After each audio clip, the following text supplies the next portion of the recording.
So now you're a dentist, and you were in private practice for 16 years, right? That's correct. So I took my second opportunity. I took it extremely seriously. One kind of interesting story. I was a business pre-dental major. And so I didn't take a lot of the anatomy courses and the biochemistry courses in undergraduate. I didn't get exposed to those until I got to dental school. And I remember my first biochem test. Might as well have been a different language to me. But I remember one of the very few things that they taught me on how to take a test is that you should flip through the pages until you can find something you can answer, you know? And so I flipped through the first page and there was nothing there. I flipped through the second page. There was nothing there. I flipped through the third page. There was nothing there. I don't remember how many pages I got to, but what I do remember was folding the test up, putting my head down on my desk and trying to figure out how I was going to tell my dad that I flunked out of dental school now. And it just, again, you get to the point, well, at least for me, failure just kind of wasn't an option at that point. So I opened the test back up. I made a D on the test. I made a C in the course, which was all I needed to get out of dental school.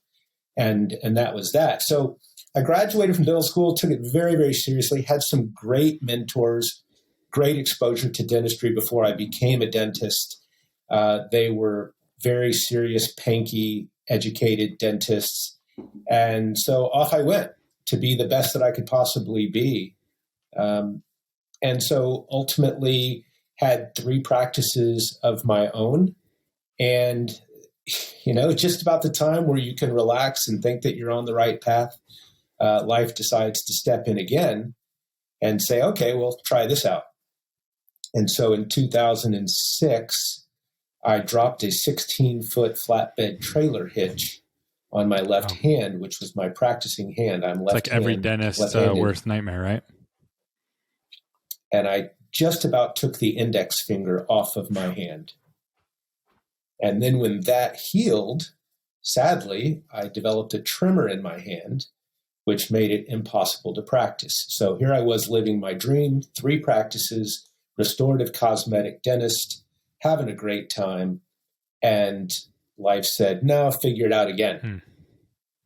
So I had the opportunity to actually become the dental director for a large Medicaid group here in Houston, Texas, that some buddies of mine had built. And when I joined them, they were at about 25 locations.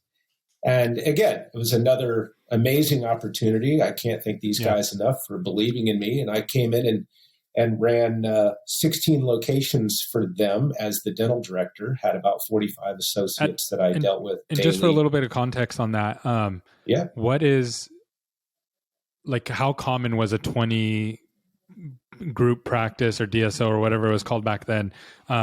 Like, how common was that at the time when you jumped over there?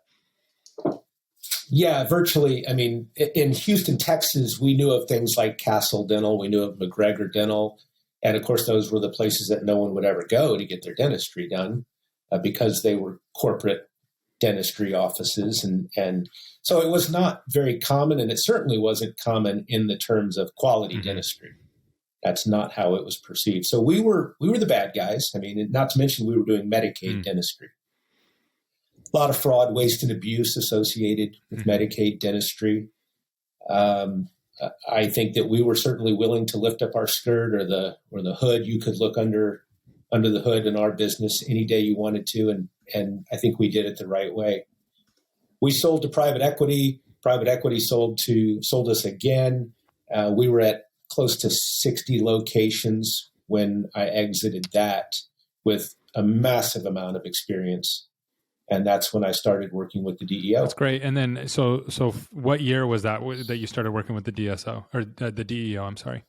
2009 was when I joined them. And when we sold to private equity, when they sold to private equity, it was really one of the first publicly announced sales of a dental entity to a non-dental Oh, wow. group. Okay.